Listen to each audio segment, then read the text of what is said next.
अस्सलाम वालेकुम नाज़रीन, मैं हूं आपका होस्ट डॉक्टर सजाद और आज मैं आपको बताऊंगा जो मौसमी तग़य्युर है जिसको हम क्लाइमेटिक चेंज कहते हैं।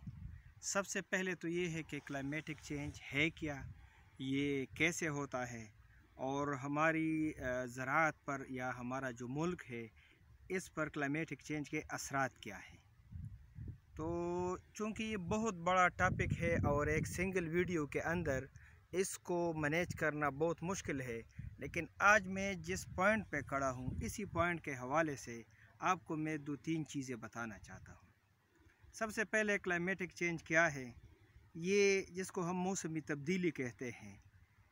देखिए, वक्त के साथ साथ इंसानों की आबादी बढ़ती है और आबादी के साथ साथ जो हमारे मीन्स ऑफ ट्रांसपोर्टेशन है या जो हम यूज़ करते हैं मुख्तलिफ़ इंडस्ट्री मैन्युफैक्चरिंग के लिए, उससे कुछ ख़ास किस्म के गैसेस निकलते हैं जिसमें कार्बन डाइऑक्साइड है, कार्बन मोनोऑक्साइड है, क्लोरोफ्लोरोकार्बन है, क्लोरीन है, बहुत ज़्यादा उसकी किस्में हैं। ये जब निकलती है तो ये हवा में शामिल होती है और ये जो गैसेस हैं ये फिर हवा में जो हमारी ओज़ोन लेयर है उसको इस तरीके से ब्लॉक करती है या उसमें कुछ होल बनाती है कि जो अल्ट्रावायलेट रेज़ है वो डायरेक्ट ज़मीन के अंदर आते हैं और जिससे ज़मीन का टेम्परेचर भी बढ़ता है और इंसानों और जानवरों में और पौधों में बहुत ज़्यादा बीमारी भी फैलती है। दूसरी बात यह है कि ज़मीन की जो टेम्परेचर है ये बढ़ती रहती है। वजह क्या है कि ये गैसेस जो मुख्तलिफ़ फैक्ट्रियों से, गाड़ियों से, कारखानों से, मुख्तलिफ़ हमारे जिस तरह आप AC चलाते हैं, फ्रिज चलाते हैं, ये ऊपर जाकर हवा में एक तह बनाते हैं और जो ज़मीन को जो सूरज की चौड़ाई डायरेक्ट आती है वो जब ऊपर जाती है तो उधर ट्रैप हो जाती है। अच्छा, अब इसके असरात क्या हैं? देखें, एक तो ज़मीन का टेम्परेचर बढ़ेगा। जब टेम्परेचर बढ़ेगा तो उससे 2 प्रॉब्लम होंगे। एक तो आपकी जो एग्रीकल्चर है वो डिस्टर्ब होगी, वो क्रॉप जो हर जगह हो रहे थे अब हर जगह नहीं होंगे, एक ख़ास स्पेसिफिक जोन में होंगे। ठीक है। दूसरी बात कि जो जिस जगह क्रॉप ऐसे थे जो एक ख़ास प्रैक्टिस में चल रहे थे, उसकी प्रोडक्शन हो रही थी, उधर उसकी प्रोडक्शन कम हो जाएगी या बिल्कुल वो न होने के बराबर हो जाएंगे। और तीसरी बात यह है कि आपकी जो रेनफॉल है वो कम हो जाएगा।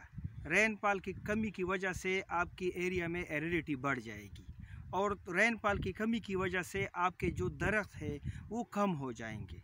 चूँकि ये मैंने बताया था टॉपिक बहुत बड़ा है, तो मैं उस बारिश की कमी की वजह से जो हमारे असरात ज़राअत पर है वो तो बिल्कुल नुमाया है, इससे कोई इनकार नहीं है। या हमारा जो ग्राउंड वाटर है वो रिचार्ज नहीं होता तो वो भी बिल्कुल क्लियर है।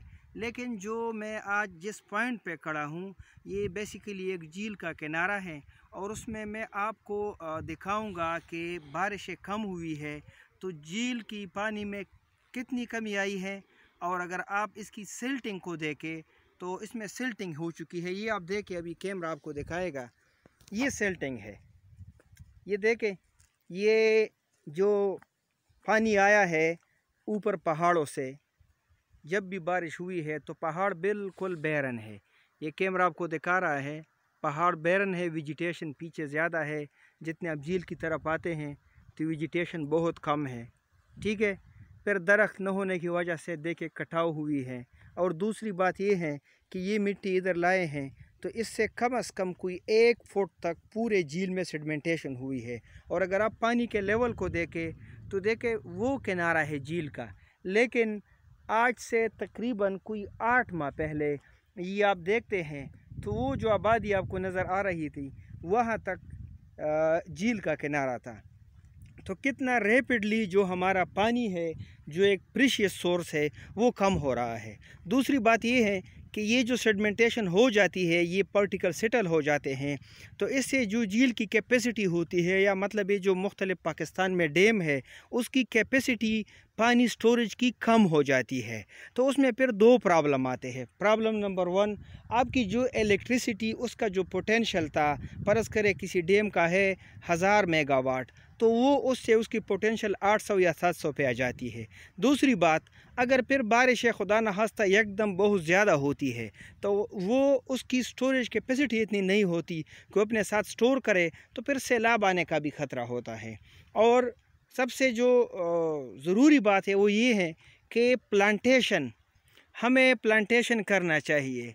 हर जगह पे ज़रूरी है। और बेसिकली जो झील साइड है, जिस जगह हमारे डैम्स है, उस डैम के किनारों पर हमें प्लांटेशन करना चाहिए और ये प्लांटेशन हमें हर साल कंटिन्यूस करनी चाहिए। प्रॉब्लम ये है हमारे मुल्क में कि जब हम प्लांटेशन करते हैं तो प्लांट लगाकर छोड़ देते हैं, हालांकि कम से कम 6 महीने तक इसकी देखभाल करनी पड़ती है, उसको देखना पड़ता है और 6 महीने बाद फिर ये सही बढ़ता है।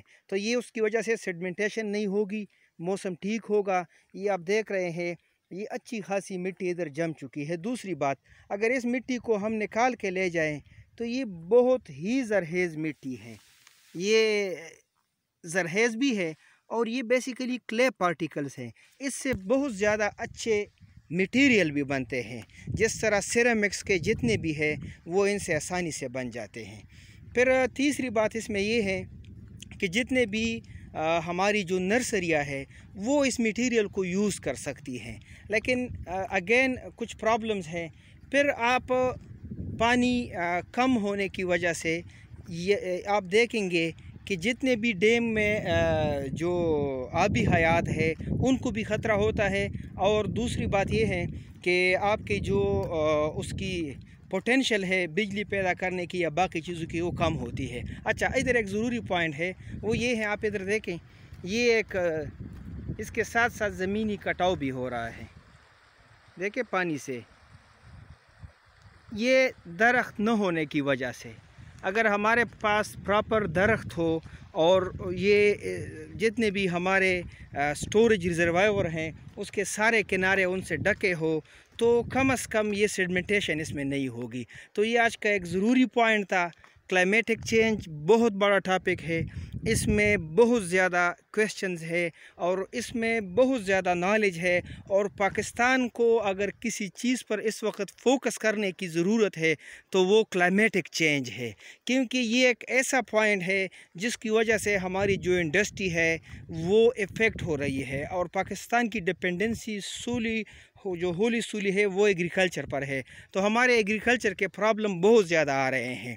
देखिए, हम दुनिया में इस वक्त वर्नेबिलिटी में 7% यानी 7 नंबर पे हैं और हमारी कंट्रीब्यूशन जो है ग्रीन हाउस गैसेस की वो बहुत कम है, क्योंकि हमारे पास इंडस्ट्री नहीं है, तो इस वजह से हमारे कंट्रीब्यूशन बहुत कम है।